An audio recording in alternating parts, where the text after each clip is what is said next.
Hidup ini adalah kesempatan. Hidup ini untuk melayani Tuhan. Jangan sia-siakan waktu. Shalom pemirsa, sebelum mendengarkan firman Tuhan hari ini, kita sama-sama berdoa. Bapa yang baik yang bertahta dalam kerajaan surga, kami mengucap syukur Tuhan buat berkat yang boleh kami rasakan hingga saat ini. Tuhan, pada kesempatan ini kami akan mendengarkan audio kitab Kejadian. Kiranya firman-Mu ini boleh menjadi berkat bagi kami dan nama Tuhan yang dimuliakan. Kiranya Tuhan memberkati kami dalam kehidupan kami. Mohon ampun dosa pelanggaran kami, karena kami berdoa dalam nama Yesus yang menebus kami dalam dosa. Amin. Yakub melanjutkan perjalanannya, lalu bertemulah malaikat-malaikat Allah dengan dia. Ketika Yakub melihat mereka, berkatalah ia, "Ini bala tentara Allah." Sebab itu dinamainyalah tempat itu Mahanaim. Sesudah itu Yakub menyuruh utusannya berjalan lebih dahulu mendapatkan Esau, kakaknya, ke tanah Seir, daerah Edom. Ia memerintahkan kepada mereka, "Beginilah kamu katakan kepada Tuanku, kepada Esau, beginilah kata hamba-Mu Yakub. Aku telah tinggal pada Laban sebagai orang asing dan diam di situ selama ini. Aku telah mempunyai lembu sapi, keledai dan kambing domba, budak laki-laki dan perempuan. Dan aku menyuruh memberitahukan hal ini kepada Tuanku, supaya aku mendapat kasih." Kemudian pulanglah para utusan itu kepada Yakub dan berkata, "Kami telah sampai kepada kakakmu, kepada Esau, dan ia pun sedang di jalan menemui engkau, diiringi oleh 400 orang. Lalu sangat takutlah Yakub dan merasa sesak hati. Maka dibaginyalah orang-orangnya yang bersama-sama dengan dia, kambing dombanya, lembu sapi dan untanya menjadi 2 pasukan. Sebab pikirnya, Jika Esau datang menyerang pasukan yang satu sehingga terpukul kalah, maka pasukan yang tinggal akan terluput. kemudian berkatalah Yakub, Ya Allah nenekku Abraham dan Allah ayahku Ishak, ya Tuhan yang telah berfirman kepadaku, ulanglah ke negerimu serta kepada sanak saudaramu, dan aku akan berbuat baik kepadamu. Sekali-kali aku tidak layak untuk menerima segala kasih dan kesetiaan yang kau tunjukkan kepada hamba-Mu ini. Sebab aku membawa hanya tongkatku ini waktu aku menyeberangi sungai Yordan ini, tetapi sekarang telah menjadi 2 pasukan. Lepaskanlah kiranya aku dari tangan kakakku, dari tangan Esau, sebab aku takut kepadanya. Jangan-jangan ia datang membunuh aku, juga ibu-ibu dengan anak-anaknya.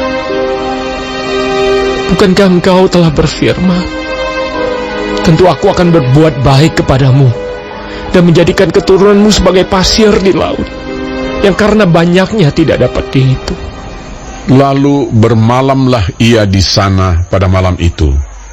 Kemudian diambilnyalah dari apa yang ada padanya suatu persembahan untuk Esau kakaknya, yaitu 200 kambing betina dan 20 kambing jantan, 200 domba betina dan 20 domba jantan, 30 unta yang sedang menyusui beserta anak-anaknya, 40 lembu betina dan 10 lembu jantan, 20 keledai betina dan 10 keledai jantan. Diserahkannyalah semuanya itu kepada budak-budaknya untuk dijaga, tiap-tiap kumpulan tersendiri, dan ia berkata kepada mereka, berjalanlah kamu lebih dahulu, dan jagalah supaya ada jarak antara kumpulan yang satu dengan kumpulan yang lain. Diperintahkannyalah kepada yang paling di muka. Apabila Esau, kakakku, bertemu dengan engkau dan bertanya kepadamu, siapakah tuanmu, dan kemanakah engkau pergi, dan milik siapakah ternak yang di depanmu itu? Jawablah, milik hambamu Yakub. Inilah persembahan yang dikirim kepada tuanku Esau, dan Yakub sendiri pun ada di belakang kami. Begitulah diperintahkannya, baik kepada yang kedua maupun kepada yang ketiga, dan kepada sekalian orang yang berjalan menggiring kumpulan hewan itu. Katanya, Seperti perkataanku tadilah, kamu katakan kepada Esau apabila kamu berjumpa dengan dia. Dan kamu harus mengatakan juga, hambamu Yakub sendiri ada di belakang kami. sebab pikir Yakub, Baiklah, aku mendamaikan hatinya dengan persembahan yang diantarkan lebih dahulu. Kemudian barulah aku akan melihat mukanya. Mungkin ia akan menerima aku dengan baik. jadi persembahan itu diantarkan lebih dahulu, tetapi ia sendiri bermalam pada malam itu di tempat perkemahannya. Pada malam itu Yakub bangun, dan ia membawa kedua istrinya, kedua budaknya perempuan, dan ke-11 anaknya, dan menyeberang di tempat penyeberangan sungai Yabok. Sesudah ia menyeberangkan mereka, ia menyeberangkan juga segala miliknya. Lalu tinggallah Yakub seorang diri, dan seorang laki-laki bergulat dengan dia sampai fajar menyingsing. Ketika orang itu melihat bahwa ia tidak dapat mengalahkannya, ia memukul sendi pangkal paha Yakub, sehingga sendi pangkal paha itu terpelecok ketika ia bergulat dengan orang itu. Lalu kata orang itu, Biarkanlah aku pergi, karena fajar telah menyingsing. Sahut Yakub, Aku tidak akan membiarkan kau pergi jika kau tidak memberkati aku. Bertanyalah orang itu kepadanya. Siapakah namamu? Sahutnya. Yakub. Lalu kata orang itu, Namamu tidak akan disebutkan lagi Yakub, tetapi Israel, sebab engkau telah bergumul melawan Allah dan manusia, dan engkau menang. bertanyalah Yakub. Katakanlah juga namamu. Tetapi sahutnya, Mengapa engkau menanyakan namaku? lalu diberkatinyalah Yakub di situ. Yakub menamai tempat itu Peniel, sebab katanya, Aku telah melihat Allah berhadapan muka, tetapi nyawaku tertolong.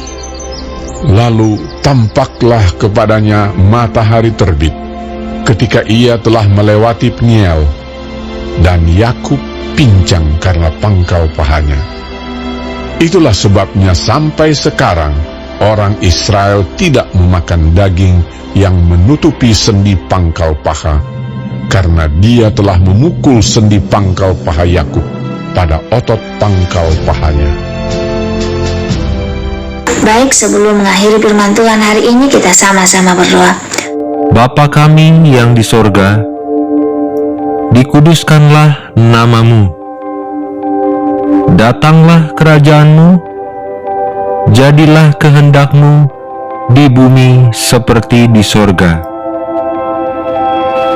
Berikanlah kami pada hari ini makanan kami yang secukupnya, dan ampunilah kami akan kesalahan kami, seperti kami juga mengampuni orang yang bersalah kepada kami. Dan janganlah membawa kami ke dalam pencobaan, tetapi lepaskanlah kami daripada yang jahat. Karena Engkaulah yang empunya kerajaan dan kuasa dan kemuliaan sampai selama-lamanya. Amin. Terima kasih pemirsa telah mendengarkan firman Tuhan hari ini. Sampai ketemu besok hari.